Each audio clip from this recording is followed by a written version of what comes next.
Visit EWTNnews.com. I'm Teresa Tomeo, and Call to Communion with Dr. David Anders starts now. What's stopping you from becoming a Catholic? Why can't women become priests? 1-833-288-EWTN. I don't understand why I have to earn salvation. 1-833-288-3986. What's stopping? Why do I need to confess my sins to a priest? What's stopping you? This is Call to Communion with Dr. David Anders on the EWTN Global Catholic Radio Network. We made it. It is Friday. Yes, indeed. And that means it is the Friday edition of Call to Communion here on EWTN Radio. This program is unique in all of broadcasting, really, because here we are on a Catholic radio network with a show for non-Catholics. That's exactly right. So if you have a question about the Catholic faith and you yourself are not a Catholic, then do give us a call. Perhaps you would like to tell us why you are not a Catholic and or what's keeping you from becoming a Catholic. So that's kind of what we do for the next 55 minutes or so. And here's our phone number, 833-288-EWTN. That's 833-288-3986. I would remind you that Fridays tend to get very busy very quickly. So if you want an open line, call now while we have a couple of open lines. 833-288-EWTN. That's 833-288-3986. If you're listening to us outside of North America, you would dial the American or the U.S. country code and then 205-271-2985. You can also text the letters EWTN to 55000. Wait for our response and then text us your first name and your brief question. Message and data rates may apply. And of course, you can send us an email any time of the day or night, ctc@ewtn.com. We have the A-team in place, ready to grab your call here. Charles Beery is our producer. Ryan Penny is the phone screener. He'll be the first one you speak with. Jeff Burson is our social media guru. He'll pass on any questions you might want to pose via YouTube or Facebook. We're live on both those platforms right now. We know we have worldwide followers to this program and to EWTN on YouTube right now and on Facebook right now. So howdy to all of you. I'm Tom Price along with Dr. David Anders. 6 days, 23 hours, and 56 minutes. Tick, tick, tick, tick, tick, until the Birmingham Eucharistic Congress 2019. It's a big old deal. So 1 week from today. Very exciting. Come on down. Yeah, and you know what? If you've never experienced or if you've never participated in a Eucharistic procession through the streets of a major city, this is your chance. So, yeah, and if you've never been to a Eucharistic Congress, this is the one you need to come to. It is. It is. So if you are anywhere near or not near City of Birmingham, next Friday and Saturday. I imagine there will be people coming from other cities as well. We kind of share Eucharistic Congresses with neighboring dioceses. I mean, we've gone to the one in Atlanta. Yep. And I've been to the one in St. Augustine, Florida, and have them around the country. But this is Birmingham's first.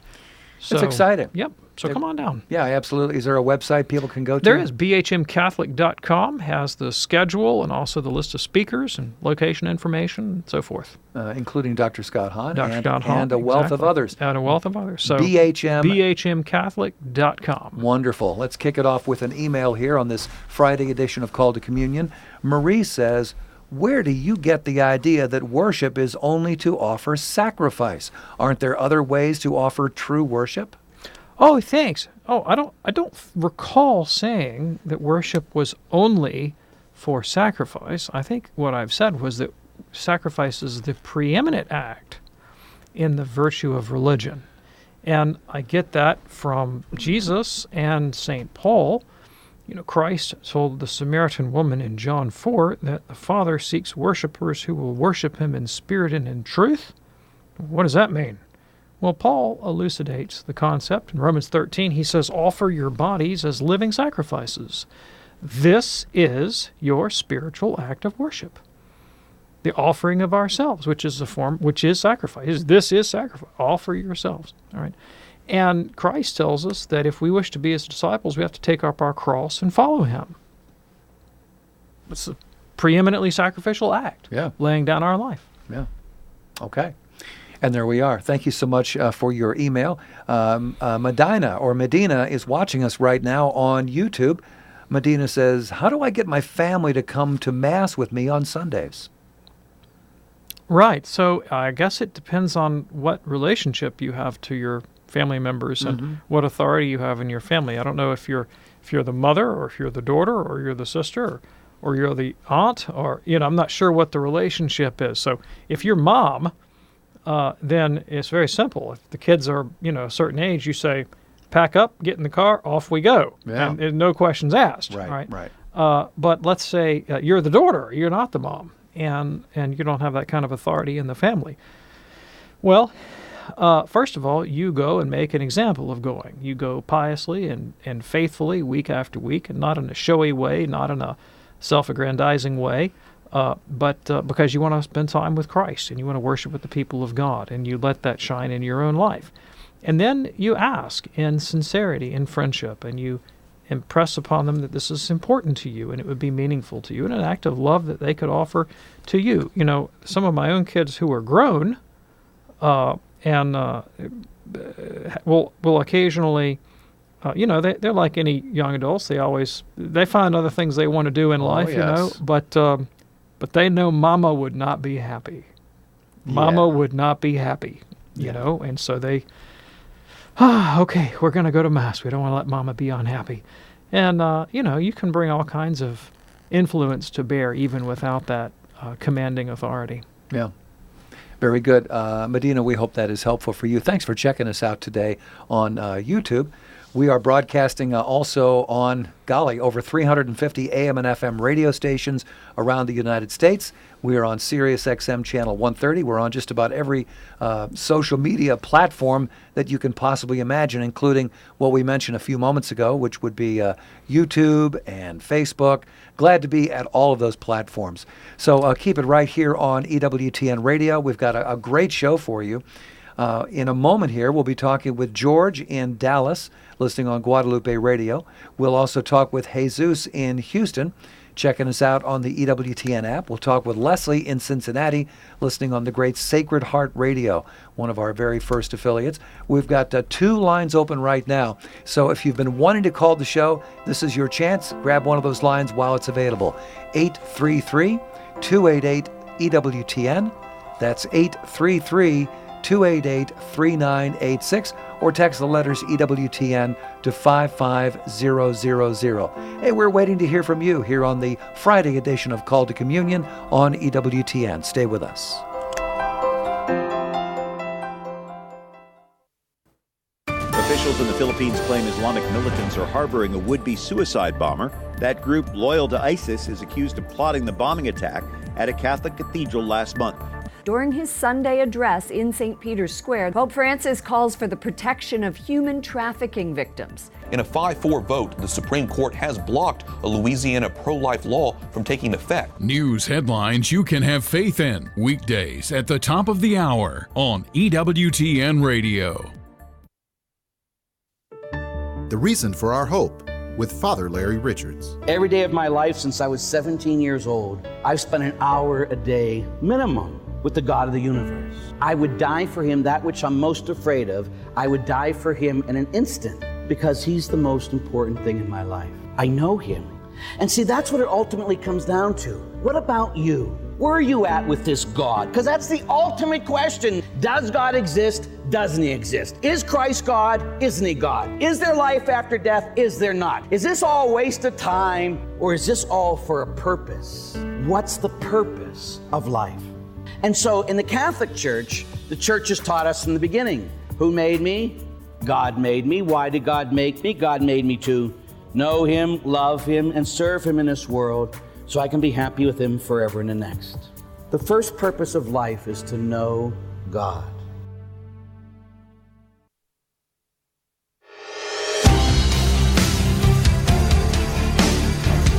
Something you can count on from EWTN is our broadcast of the Holy Sacrifice of the Mass.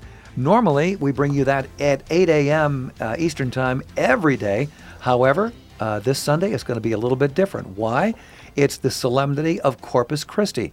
We're going to broadcast the Sunday Mass at a special time this Sunday only. That'll come to you live from the Shrine of the Most Blessed Sacrament in Huntsville at 10 a.m. Eastern this Sunday on EWTN radio and television.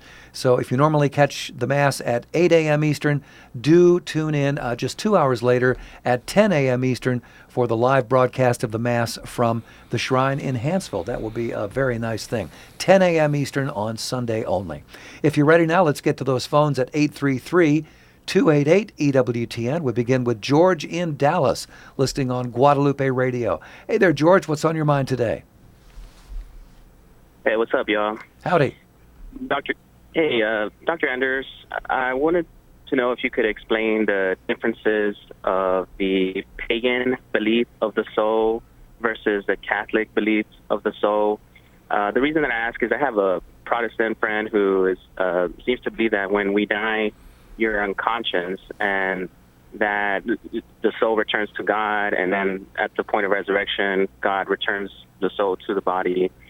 He seems to get this, or one of his the reasons that he believes this is that I guess he's getting this from, he's saying that when the text was translated to Greek, the Alexandrian text, somehow it got mistranslated and something happened to where we started believing something that the ancient Jews didn't believe, which he seems to believe that the ancient Jews believe that when you die, you're asleep.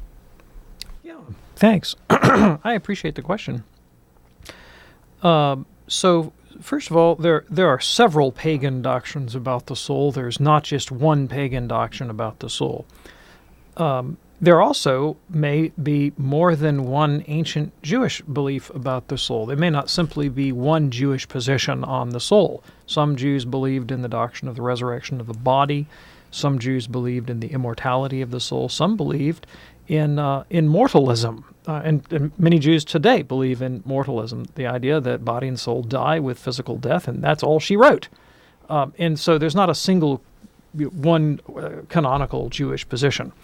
But let me tell you what the Christian position is, like the Catholic position, I should say, and how that relates to the sacred text. So the Catholic Church teaches that at physical death, soul and body are separated, but in severing soul and body, violence is done to the human person, because we're not just souls stuck in flesh pots. We are the body-soul unity is an organic and integral one, just like arms and legs are integral to our constitution as human persons, and it's just as violent to separate soul from body as it would be to separate your arm from your body. And so the proper condition of the human person is a body-soul unity.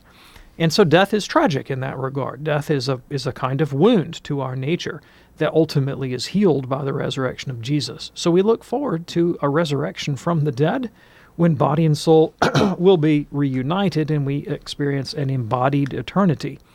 Nevertheless, we see that there is something about the soul that transcends the merely material. The fact that it's a unified organic whole as a single substance that's the human person isn't to count against the fact that the soul itself is something that transcends the merely bodily. And that also is evident even to philosophical examination before we've even looked at the question of Scripture or what the ancients believed, because we have functions, we have powers, if you will, operations that cannot be sufficiently explained in bodily terms. Rationality would be one. Rationality involves the ability to abstract and to form a concept that captures many particulars under a single generic term, and those concepts themselves are not material things. Like my concept of whiteness or color, maybe that's even better. My concept of color is not reducible to a sensible experience of red or green or blue. You can't picture coloredness. You can only picture particular sensible colors. And yet I have an intellectual concept of coloredness that's intelligible and real. All right, but can't be explained simply as a concrete material entity. And we could multiply other examples of ways in which our consciousness, our intentionality, and our will indicate the existence of operations in the soul that transcend the merely material. So there's something about the human person that can't be explained simply in terms of the stuff out of which the body is made. That's the way the Catholic Church understands it.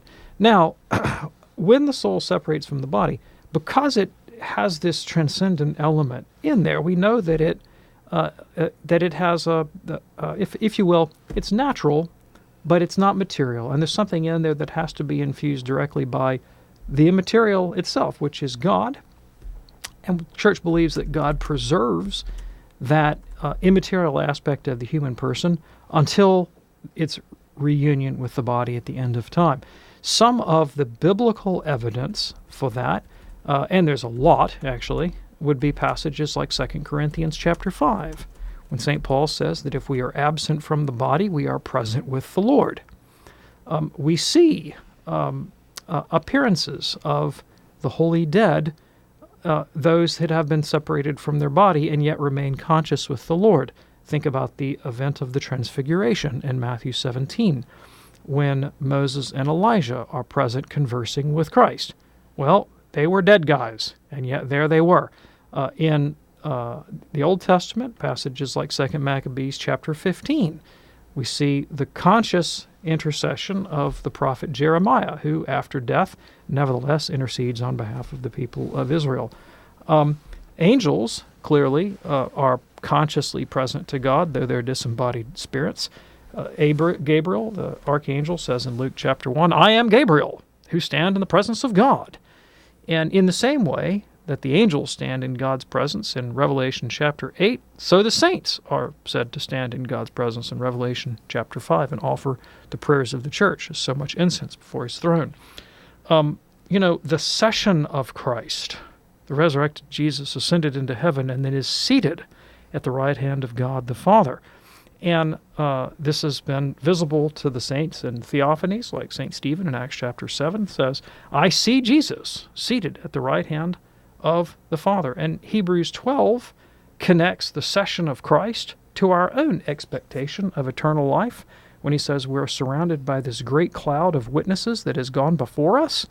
Therefore, we should set our eyes on Christ, who is now seated at the right hand of the Father. And that expectation is that we also will join him. So not only do we have scriptural warrant for this belief, but we have the long-standing practice of the Church of seeking the prayers and intercessions of those who are in heaven and present to God and can intercede and pray for us. So we have sacred scripture, we have sacred tradition, and we also have the dogmatic teaching of the magisterium, the official organ of Catholic teaching, in the person of the Pope and the Council, who can declare infallibly a dogma of the Church. And in fact, the conscious experience of the beatific vision of the blessed dead after biological death has been proclaimed by a dogma. It was Benedict XII in the encyclical Benedictus Deus in I believe it's the 14th century, who proclaimed that a dogma of the Catholic faith. So scripture, tradition, magisterium, reason, all confirm. And there it is. George, thank you so much for your call. That opens up a line for you now, 833-288-EWTN. That's 833-288-3986. It's the Friday edition of Call to Communion here on EWTN. Let's go now to Leslie in Cincinnati, listening on Sacred Heart Radio. Hey, Leslie, what's on your mind today?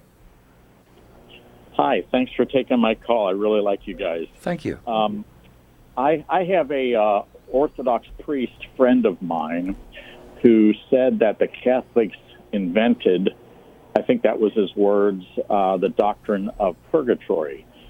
And I thought it was a very old doctrine that both the Orthodox and the Catholics believed in. I've heard your really good justification on past shows for why we believe it exists, but I guess I was just interested in when we came across it, and I thought they had it, but they say they don't, things like that.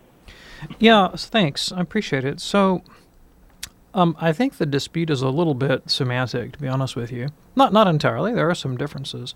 And the Orthodox are keen on differentiating themselves from Catholics regarding the dogma of purgatory.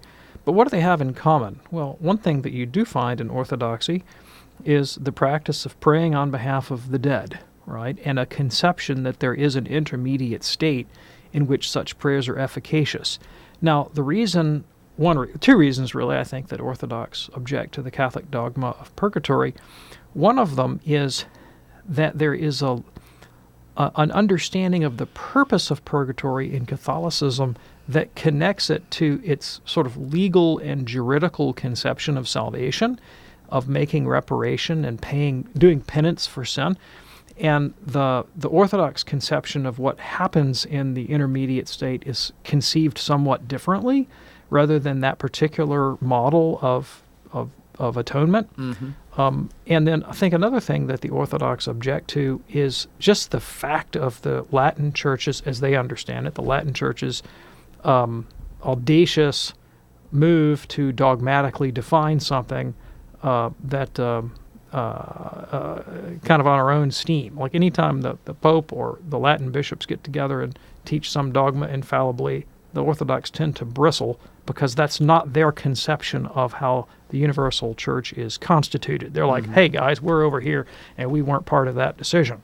Well, that was sort of by your own choice. You're welcome back anytime, you know. Yeah. But the Catholic view is that, one Holy Apostolic Church continues in the Catholic faith, even though there are other communities that have separated themselves from that full unity. So differences of ecclesiology and the way dogma is taught, and then different conceptions about the way salvation actually works and its connection to this kind of, as they see it, more Latin legal juridical framework for understanding salvation. But do they have a doctrine of an intermediate state and the efficacy of prayers for the dead? You bet. You want to call that purgatory? Fine with me. You might find a different word when talking to the Orthodox, but that's why I say it can be kind of a semantic difference, I think. Sure. All right. Thank you so much for that. It is Called to Communion here on EWTN. Our phone number 833-288-EWTN. That's 833-288-3986. Dexter is listening in Boston right now on the Station of the Cross. He is a first-time listener. Hey, Dexter, what's on your mind today? Hi. How you doing today? Very good. Thanks for your call. What's up? Yeah, thank you. I'm calling, essentially, the name of the show really does do it justice, where you say call to communion. And in our modern world, sometimes the best communion we have for believers might be electronic. And so I'm grateful to be able to call in and discuss what I consider to be essential just for believers in Christ, which is unity. Yes, and indeed. Unity, which I think, right. It's something that Christ prayed for. Ryan was reminding me of it was the night before Jesus died. He said, "How? I pray, Lord, make them one, like you and the Father and I are one." And I was saying to Ryan that before I was on the air that although I've never really seen a need to become a Catholic, I have stopped thinking about Catholicism as the wrong way to be a follower of Christ, and recognize that people who truly believe in Him. This is something that's been revelatory for me. I can't speak for your points of view, but I believe that people who are followers of Christ, although that may look different, we have a call to become one, and especially as we draw each day closer to His return, which is, I think, that's the main belief. He came, He'll be back. Where do we see that playing a role, especially interdenominationally? Okay. Yeah, thank you. I appreciate the question. We have a little bit of time before our next break. If I don't get to finish answering, we can hold it over and Sounds come back. good. So unity is, from the Catholic point of view, one of the essential marks of the Catholic Church. The Creed says one Holy Catholic and Apostolic Church. Yep. And I'm thinking about the writing of St. Paul in Ephesians chapter 4, where he says, "Make every effort to keep the unity of the Spirit through the bond of peace. There is one body," that is the Church, "one Spirit, just as you were called to one hope when you were called, one Lord, one faith, one baptism, one God and Father of all, who's over all and through all and in all." So unity is an essential note of the Catholic faith. And the way the Catholic Church understands that unity in relationship to non-Catholic Christians is to acknowledge joyfully that they possess elements of truth and sanctification, things that we hold in common with them, and to be grateful for those. Nevertheless, the Church believes that some of those non-Catholic bodies have, if I might say, only elements of truth and sanctification and not the whole enchilada. Yeah. And it is the claim of the Church about herself that she is the whole enchilada. And I might have to come back after the break to defend the claim that the one holy Catholic and Apostolic Church, continuous with that founded by Jesus and subsisting in its fullness in the Catholic Church under the Pope and the bishops, is in fact, big theological term here, the whole enchilada. It is. I think I read that somewhere. So thanks so much. And Dexter, you sit tight.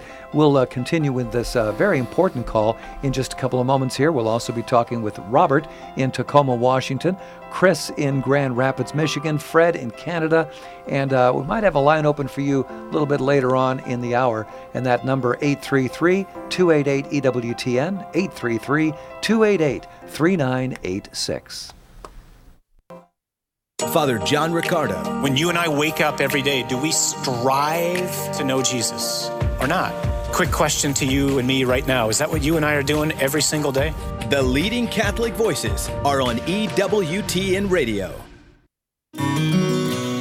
This is an EWTN bookmark brief. I just had the pleasure of speaking with Abby Johnson about her book, Unplanned. Abby, tell us about the book, why it's important. Well, the book first came out really as a project to help me, just sort of with my healing and getting all of this information out there, and to try to help other people understand, people in the pro-life movement understand what was going on inside of the abortion industry. And I think it confirmed a lot of things that pro-life people thought were happening, but they weren't entirely sure. And so I was able to confirm that through the book, and also really trying to offer healing to people who had been touched by abortion, showing them that God's grace is for everyone, available for everyone. The author, Abby Johnson. You can pick it up through our EWTN Religious Catalog. This has been an EWTN Bookmark Brief. Thanks for stopping by. Here is today's quote from Mother Angelica's Perpetual Calendar. I praise you, Lord Father. I praise you, Lord Son. I praise you, Lord Spirit. I praise your unity and Trinity, and desire with all my heart that my poor soul may somehow wedge itself into the fold of your infinite love and rest secure and serene through eternity. Mother Angelica's Perpetual Calendar is available from the EWTN Religious Catalog at EWTNRC.com. Hi, I'm Cy Kellett. Later today on Catholic Answers Live, 2 hours of a panel discussion on the state of the church and the world. Catholic Answers Live, 6 p.m. Eastern on EWTN Radio. Now back to Call to Communion with Dr. David Anders.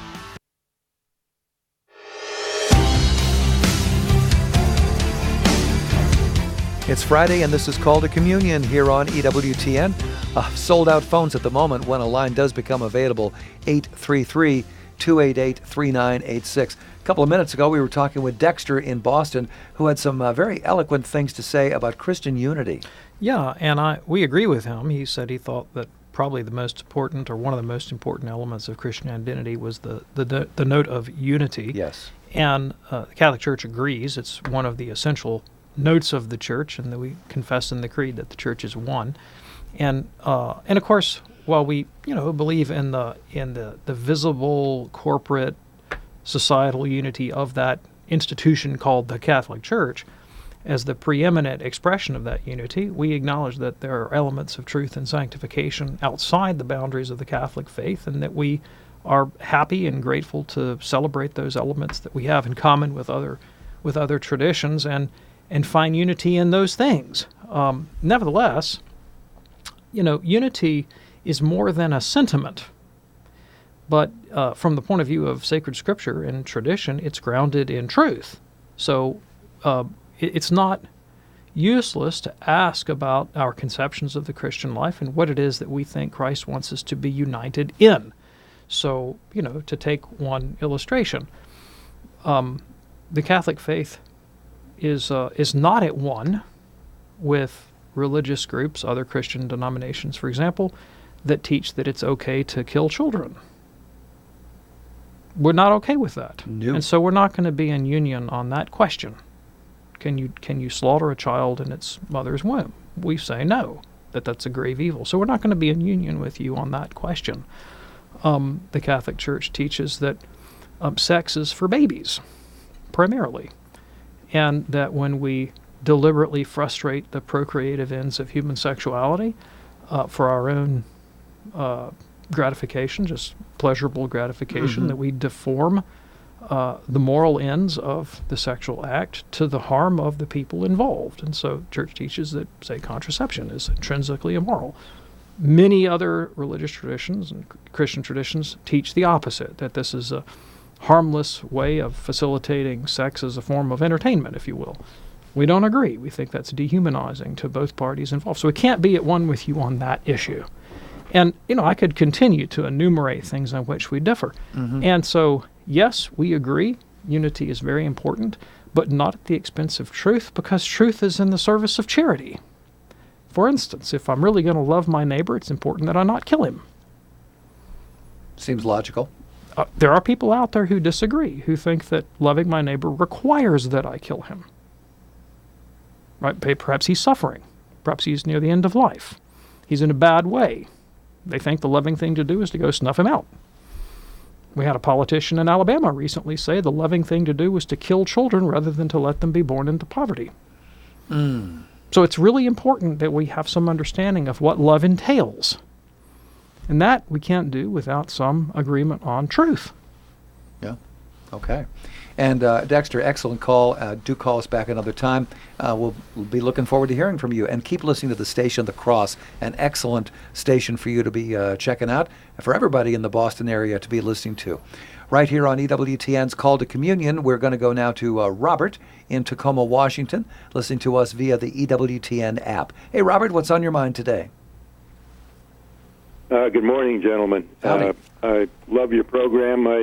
I use your podcast in the morning to get my day started on the right note. Oh, thank you. Thank you. My question centers around the Gospel of John that was read during the last weeks of the Easter season.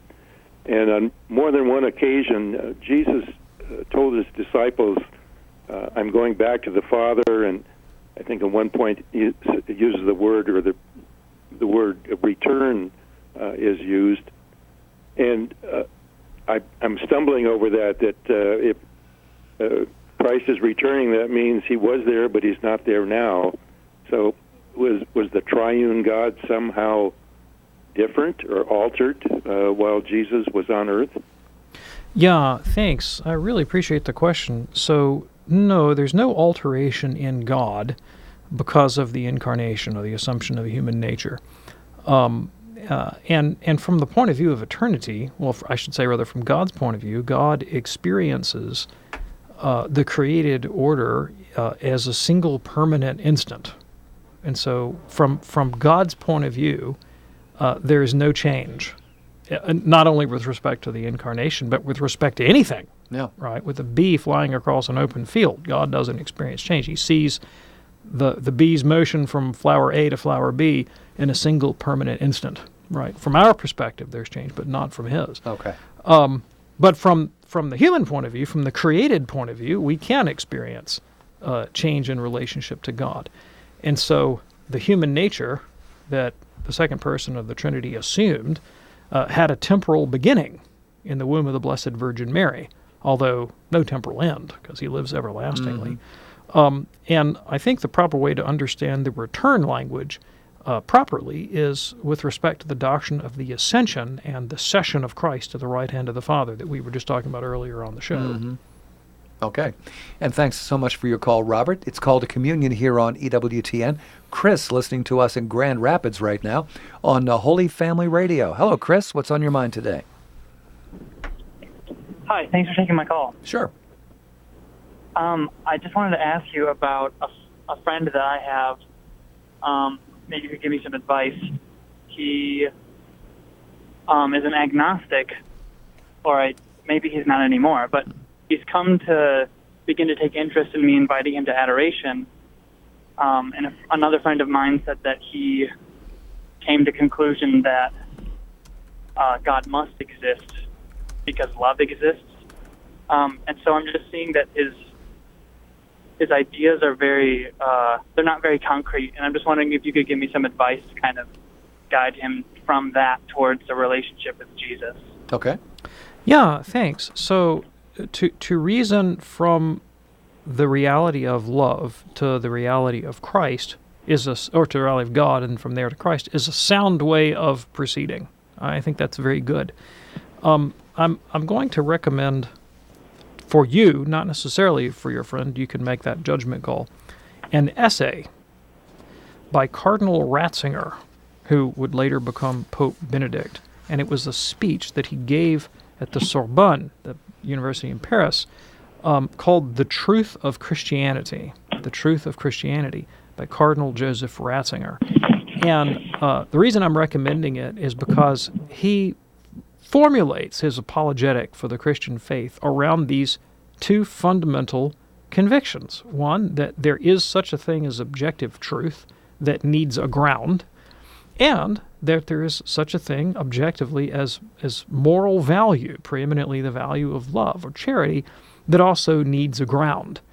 And, to a certain extent, there are some things that even an atheist has to take on faith. I mean, our sensory faculties of, induction and these kinds of things. And it, as Descartes showed, it's possible to doubt them, but it's reasonable not to, right? Yeah. And I read an essay one time by the atheist philosopher Thomas Nagel, who treated the problem of moral value in a Darwinian materialistic universe. And he said, if a materialistic interpretation of Darwinism is true, then there can be no objective value. But I, Thomas Nagel, know that there is objective value. Therefore, a materialist conception of the universe's origin is untrue. He says, now you can disagree with me about that. You can say, all right, so, well, obviously, materialism is true, so there's no value. He says, well, you can deny my premise, I'm going to deny yours. Nothing is more evident to me than that there are some things that are just objectively right and wrong, and one of them is the value of love. And your friend has this intuition, and it has to be grounded in something, or else it's just an intuition hanging in the air. And Christianity is the tradition that most evidently grounds that in the nature of ultimate reality, because we declare that God is love. Mm-hmm. And there aren't a lot of other traditions that really do that. There are other traditions that may value love as a human virtue. Take, for example, certain forms of Buddhism that hold up, compassion or sympathy or as ideals to be cultivated, but not because they're grounded in the nature of ultimate reality, which essentially is chaotic disorder, samsara, right? Or a completely impersonal nirvana that has no volitional aspect to it. Whereas in the Christian universe, ultimate reality is intensely volitional. It's love itself. It's God. And he's manifested that to us, especially in the gift of his own Son, who lived out that ethic radically and heroically by laying down his life for those who hated him. It's the ultimate example of self-sacrificial love. Someone might possibly dare to die for a friend, St. Paul says, but what love is this, that God, while we were yet enemies, Christ died for us? Yeah. So take a peek at Cardinal Ratzinger's essay, The Truth of Christianity. See if that might be something worthy of study. Another source for reflection would be the work of the Catholic philosopher Alistair MacIntyre. I'm thinking in particular of his book After Virtue, and the way he treats the evolution of ethics in the Western world from a pagan conception ultimately to the kind of Christian evaluation of the dignity of the human person, inexplicable apart from the fact of the incarnation. Okay. And Chris, thank you so much for your call. Call to communion in progress here on EWTN. We'll try to get to as many calls as we can on this Friday afternoon. Actually, After Virtue is not the best one for that, but 3 rival versions of moral inquiry would be better. Oh, really? Yeah. Okay. Sounds good. Here's a quick text from Cheryl checking us out today on YouTube. She says, I am a new Catholic in a family of Lutherans who will never set foot in a Catholic church. In planning my funeral, would it be wrong to have it in a Lutheran church so that my family would attend? And does this jeopardize my Catholic membership? Okay, thanks. I really appreciate the question. So, I think it would be wrong to plan to have your funeral in a Lutheran church. But there's nothing wrong with your family planning to have a memorial service in their Lutheran church. So you would like to have all of the rights, all the funeral rights that are due you as a member of the Catholic faithful.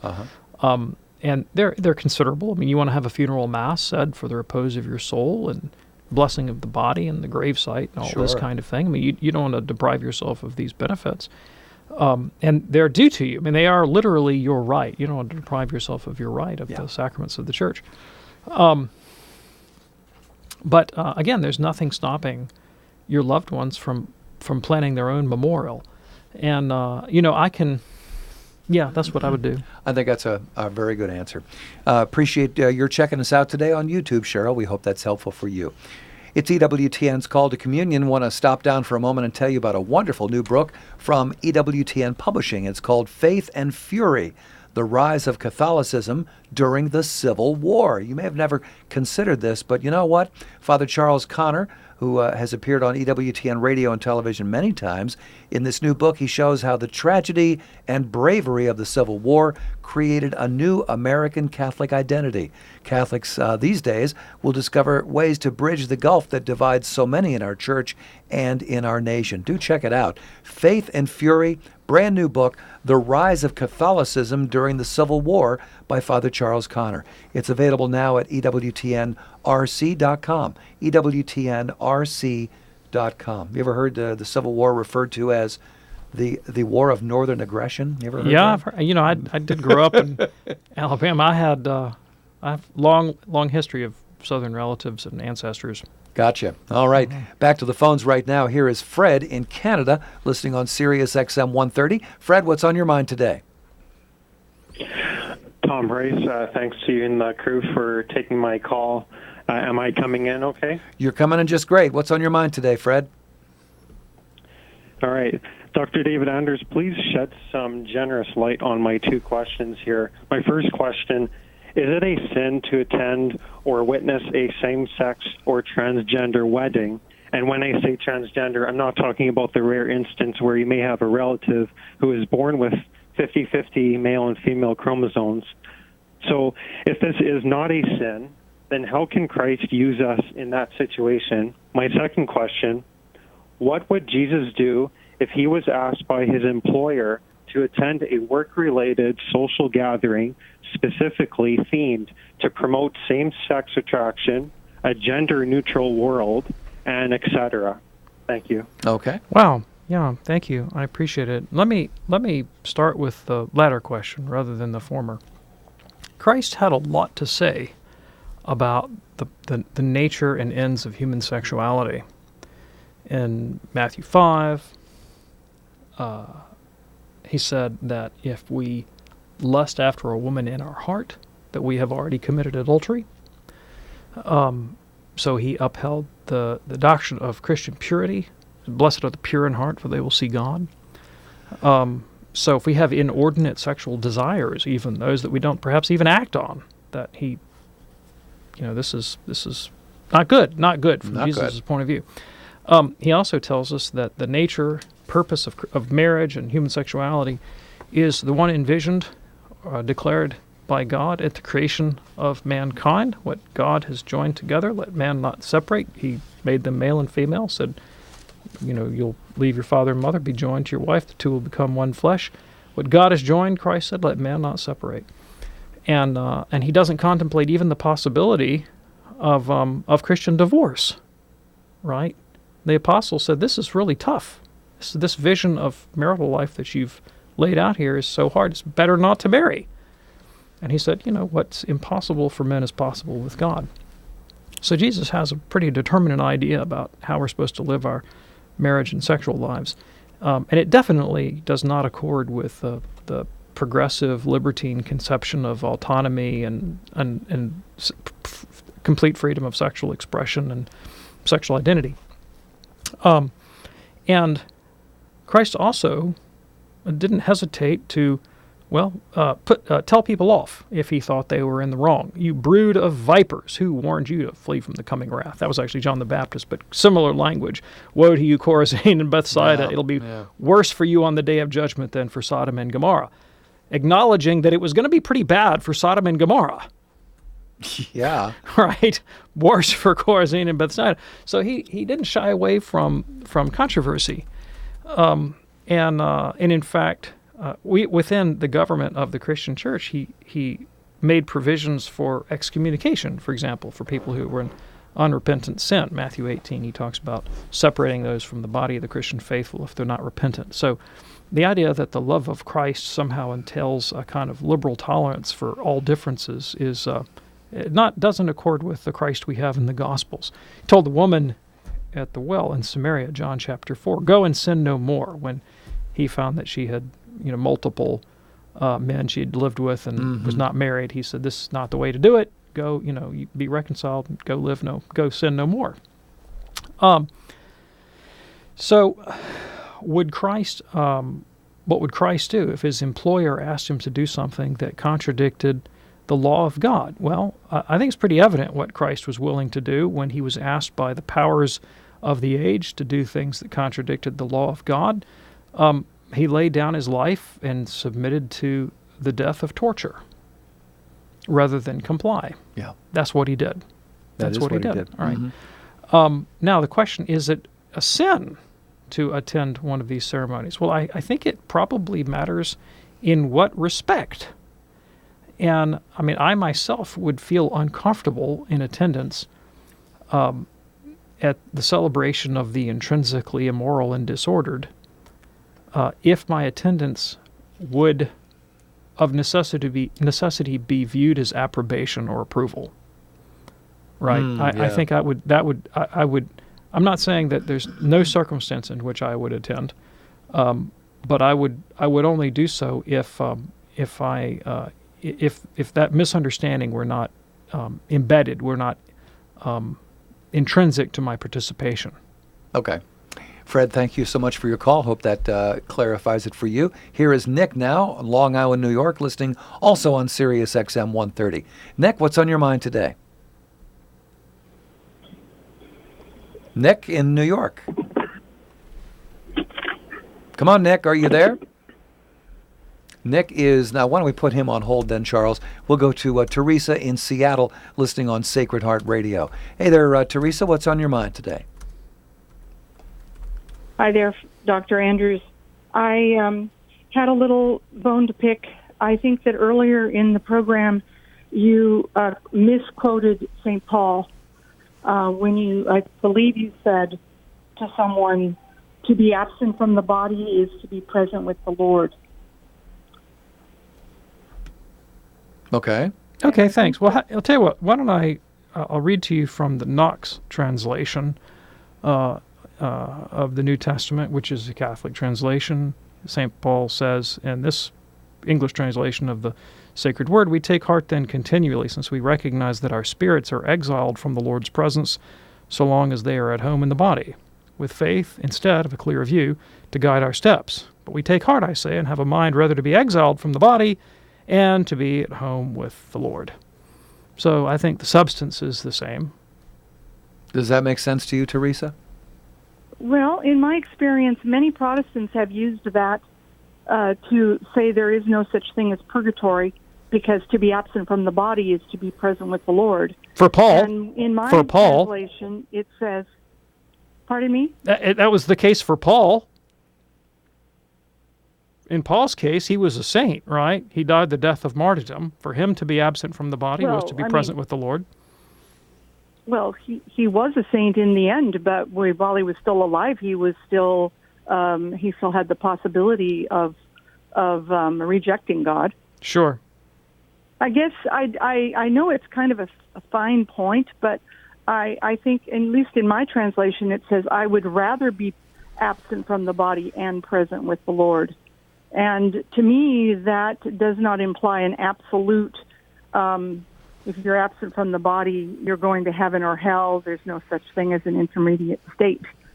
That's my only point. Sure, yeah. Well, I understand the way Protestants have proof texted from 2 Corinthians 5 to confute the doctrine of purgatory. If the discussion were about purgatory, I would certainly bring in a lot more scripture and reason to bear on the question of the doctrine of purgatory. I don't think the question hangs or falls on our exegesis of 2 Corinthians 5. I don't think that that's what Paul has in mind, one way or the other. I don't think he's discoursing on purgatory, but rather on his hope to be with Christ. So, I mean, if you want to qualify the apostles' statement as a hope that he be present with the Lord, rather than a certainty of expectation, I won't quibble. But my reason for citing the text was merely to substantiate the doctrine that we do have conscious experience after death, not pro or con purgatory. Appreciate your call, Teresa. Here is Paul in Greenville, South Carolina. Hey, Paul, what's on your mind today?